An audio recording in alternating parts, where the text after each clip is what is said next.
Olá. Para esse nosso deep dive, a gente vai olhar para o contexto político e econômico que levou o impeachment da presidente Dilma Rousseff. A gente está se baseando numa análise específica chamada A Grande Farsa. Pois é. E o material que a gente recebeu argumenta que, olha, não dá para entender 2016 isoladamente, sabe? Sugere que as raízes estão, lá atrás, na era Vargas. Exato. Ok, vamos desempacotar isso então. Olha, o fascinante aqui, eu acho, é justamente essa costura que a análise faz, né?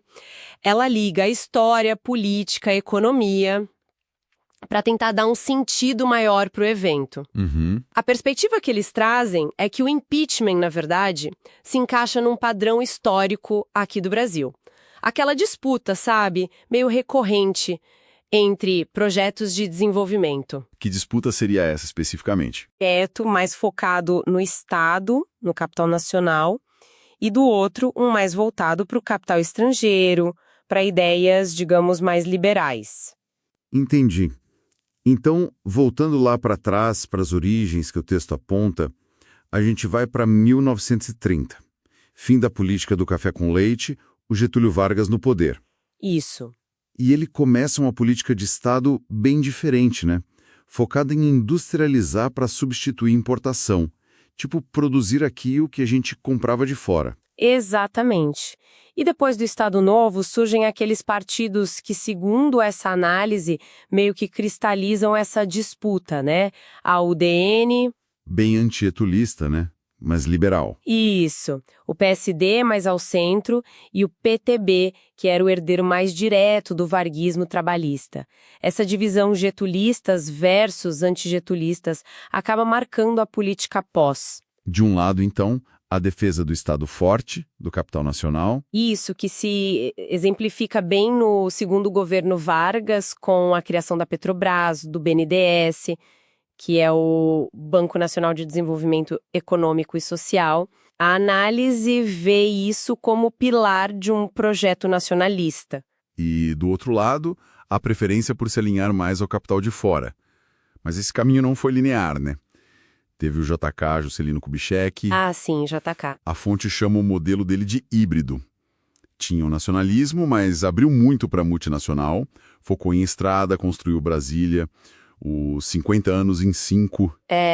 Crescimento rápido, mas gerou inflação, né? E logo depois veio o Jânio Quadros, aquele governo super rápido e contraditório. Pois é, a renúncia do Jânio quase impediu a posse do vice, o João Goulart, o Jango.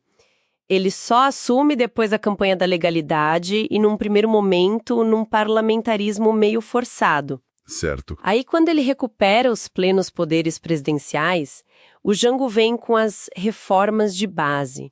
Reforma agrária, urbana, tributária, coisas bem ambiciosas para a época. E que mexiam com muita gente poderosa, imagino. Exatamente. A análise argumenta que essas propostas foram vistas como uma ameaça muito grande por setores conservadores, pelas elites econômicas. E isso intensificou demais aquele conflito histórico sobre os rumos do país. E essa tensão toda, segundo o material que a gente está vendo, acaba culminando no que ele descreve como um golpe civil militar midiático em 64, com apoio de empresários e dos Estados Unidos. Aí começa o regime militar. E esse regime, olhando pela ótica econômica da fonte, né, ele implementou um tipo de desenvolvimentismo, sim, mas muito atrelado ao capital estrangeiro. Deu no chamado milagre econômico. Que a gente ouve falar bastante. Sim, mas o texto faz questão de frisar o custo disso. A repressão política dura, os anos de chumbo, muita concentração de renda, arroxo no salário e, óbvio, um endividamento externo que só crescia. E a volta da democracia foi naquele esquema lenta, gradual e segura. Isso. Aí a gente entra nos anos 80, tal década perdida, crise econômica braba, hiperinflação, dívida. Complicado. E aí vem a primeira eleição direta para presidente depois da ditadura, em 89. Ganha o Fernando Collor. A fonte descreve ele como alguém que chegou implementando políticas neoliberais bem radicais. Teve o plano Collor, né, o confisco da poupança. Um trauma para muita gente. E acabou caindo por corrupção. Isso. Depois do Collor, assumiu o vice Itamar Franco e o ministro da Fazenda dele, o Fernando Henrique Cardoso, lança o Plano Real. Ah, o real. Um sucesso no controle da inflação, né? Que acabou elegendo o FHC presidente. Exato. Ele foi eleito, depois reeleito. A análise até reconhece a importância da estabilização da moeda, claro, mas critica bastante os custos do que chama de ajuste neoliberal nesse período. Custos como? Tipo, desindustrialização, muitas privatizações que foram controversas na época, aumento do desemprego e também da dívida pública, apesar do discurso de ajuste fiscal. Entendi. Bom, e aí, segundo a fonte, a gente tem uma virada, uma inflexão, a partir de 2003, com a chegada do Lula ao governo. Uhum. Ele manteve aquele tripé macroeconômico que veio do FHC, né? Câmbio flutuante, meta de inflação, superávit fiscal, mas mudou a orientação geral, né? Mudou, o Estado voltou a ter um papel mais ativo na economia, teve um foco muito grande em políticas sociais, Bolsa Família e outras, e uma política externa mais voltada para o Sul-Sul, para a América Latina, a África. E o texto diz que essa combinação gerou crescimento e, ao mesmo tempo, redução da pobreza. É o que a análise aponta. E aí, a Dilma Rousseff, na visão dessa fonte, tentou ir além. Tentou aprofundar um modelo que eles chamam de sociodesenvolvimentista. E como ela teria feito isso? Bom, a análise diz que ela meio que desafiou aquele tripé macroeconômico.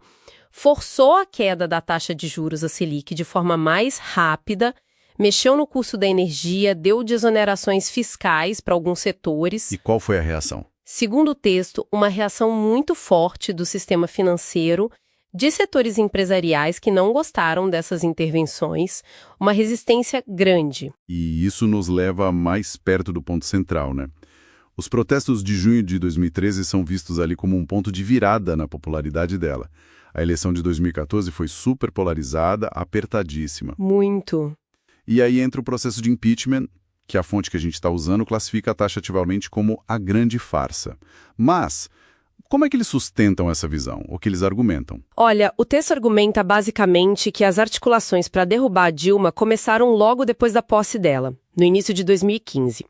Aponta muito para um papel central da mídia, que eles chamam de oligopólio midiático, na construção de uma narrativa favorável ao impeachment. Certo. E o ponto-chave é a alegação sobre as pedaladas fiscais, que seriam aqueles atrasos de repasse do Tesouro para os bancos públicos pagarem programas sociais. Uhum. A fonte diz que isso foi usado como pretexto, que era uma prática contábil que já tinha acontecido antes em outros governos, sem gerar impeachment.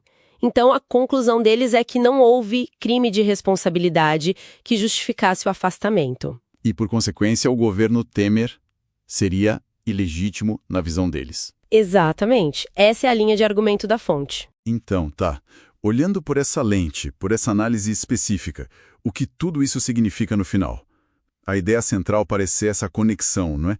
Entre as disputas históricas lá de trás sobre o projeto de nação, desde Vargas, e a crise que acabou derrubando a Dilma em 2016. É isso. E acho que levanta uma questão importante que a própria fonte deixa meio em aberto para a gente pensar. Até que ponto esses embates estruturais, sabe? Essa queda de braço entre visões diferentes de desenvolvimento, a relação do Estado com o capital nacional, com o capital estrangeiro, até que ponto isso continua de fato moldando o Brasil hoje? A análise sugere que para entender o presente e talvez até para pensar o futuro, é fundamental olhar para esses ciclos históricos, esses avanços e essas interrupções de projetos nacionais que a gente viu acontecer várias vezes.